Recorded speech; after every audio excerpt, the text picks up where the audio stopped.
want to look beyond the surface. I don't want to do superficial.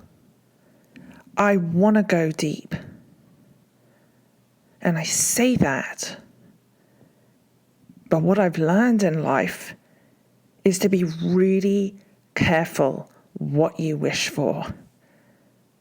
Because once the train's left the station, it's hard to get off. There's no turning around. That's what I have found in my spiritual journey on my life path. This is the Looking Glass podcast. And I want to thank you for going on this journey with me, reflecting with me. As I reflect, I hope that I get to be a reflection for you. And in whatever that way may be, I feel a lot of energy running through me right now. I think that's because I'm wondering what you're thinking and what you're feeling.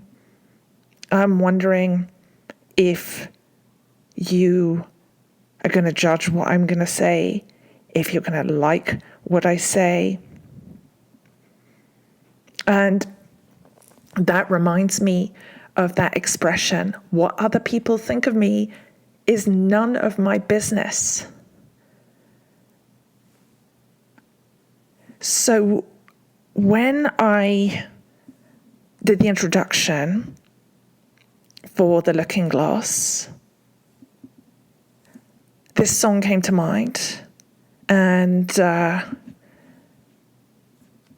think you're going to know who it is, but I just want to, I'm just going to go with this here with you.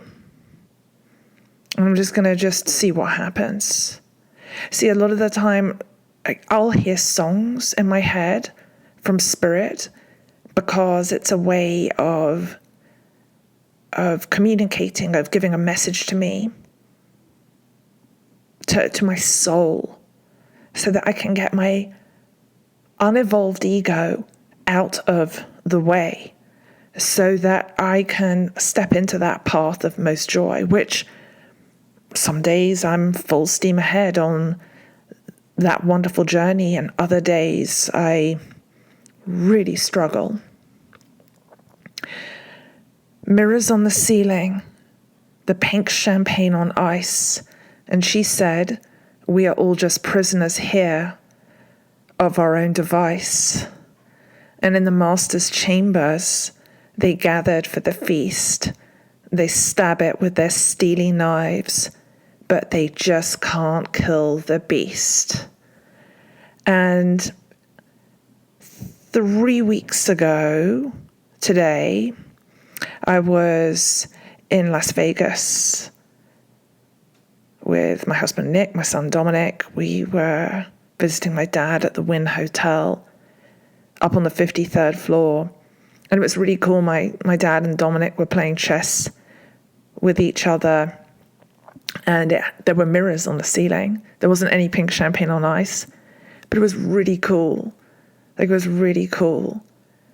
The coolest part of it, besides being in a gorgeous suite at the Wynn Hotel, is that there were 3 generations. My dad, me, and my son. And then, of course, my husband alongside me. I felt it was really good. And the reason I say that is because I have struggled.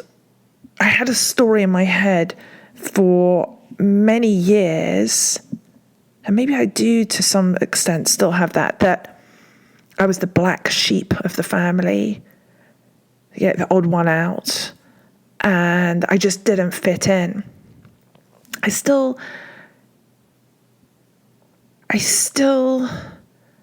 feel that way at times. I don't know about you, but just for me, there's moments where I just feel, wow, I feel you, I see you, I hear you, I know you. And as I look at you, I see me. And I have this sense when I'm around certain people, as I let myself be seen, there's this connection that I have with whoever that is. And it's amazing. And I feel absolutely incredible, on top of the world. And then when I go into this feeling of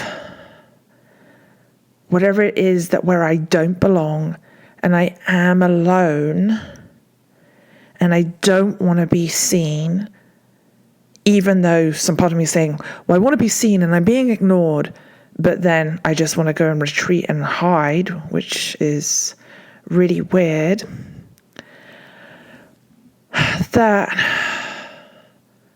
That's when I feel I could be in a room full of people and I feel like they just don't get me, that they don't like me, or that they resent me, or they can't relate to me.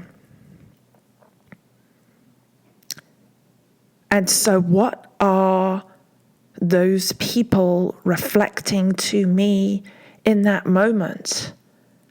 Is it that they are reflecting, or that I am projecting?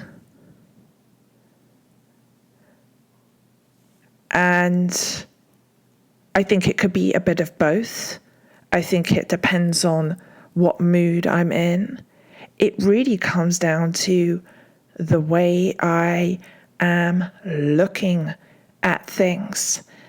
And so if I can look at myself in the mirror, if I can go to the looking glass and I can allow myself to see without turning away, without looking down, without closing my eyes, if I can just allow myself to see it all, then I can feel it all, and I can hear what I need to hear, and I can remove the filters, and I can experience profound peace, joy, recognition, love, understanding. And that is the gift of the looking glass. It's right there for me. It's there for you. Just can't grab it with this. They just can't kill the beast. I think that is something that I'm going to have to ponder for next time, because I think that the only way to be able to get the beast is to accept oneself. I'm Joanna Garzilli, and thank you for going on this journey with me through the looking glass.